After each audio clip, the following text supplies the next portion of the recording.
Hello बच्चों, let's read the question.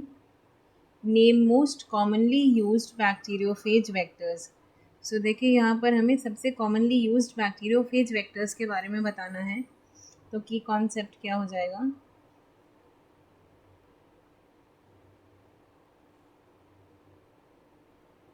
Bacteriophage vectors.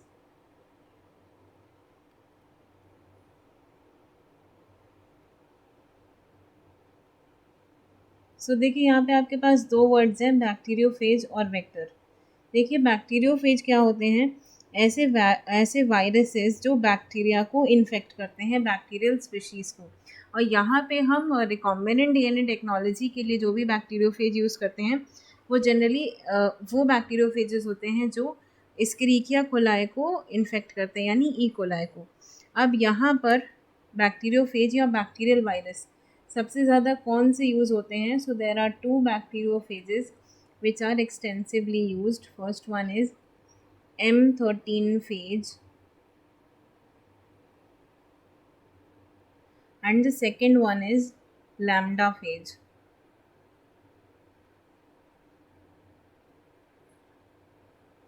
ये दो बैक्टीरियोफेज जो हैं ये बहुत ही कॉमनली यूज़ किए जाते हैं for the recombinant DNA technology. इसमें क्या करते हैं, इन बैक्टीरियोफेजेस का जो डीएनए मतलब जो जेनेटिक मटेरियल होता है उसको डिज़ायर्ड जेनेटिक मटेरियल से, यानी कि जो हमने आइसोलेट किया होता है रिस्ट्रिक्शन एंजाइम की मदद से, उसको हम बैक्टीरियोफेज में ट्रांसफ़र कर देते हैं। तो इस तरीके से हम इन्हें वेक्टर्स के रूप में यूज़ करते हैं। जो M13 फेज होता है उसका जो जेनेटिक मटेरियल होता है वो कैसा होता है? Circular single stranded DNA. यहाँ पे in this M13 phase the genetic material is circular single stranded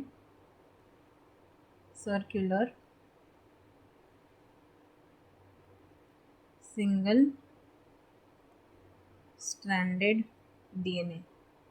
मतलब जो जीनोम ये कैरी करता है that is circular single stranded DNA, M13 phase.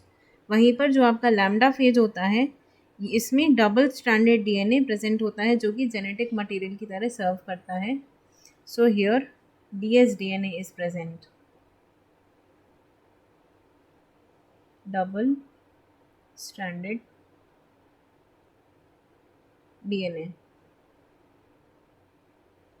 और ये जो लैम्डा फेज होता है इसमें जो डीएनए मतलब जो भी जेनेटिक मटेरियल है वो दो पार्ट्स में जो लैम्डा फेज है वो दो पार्ट्स में डिवाइड होता है, हेड में और टेल में।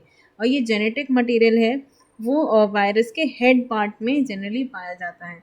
सो इस तरीके से the most commonly used bacteriophage vectors are M13 phage and lambda phage, जिसमें M13 फेज में होता है सर्कुलर सिंगल स्ट्रैंडेड यानी SSDNA और लैम्डा फेज में होता है डबल स्ट्रैंडेड यानी कि dsDNA.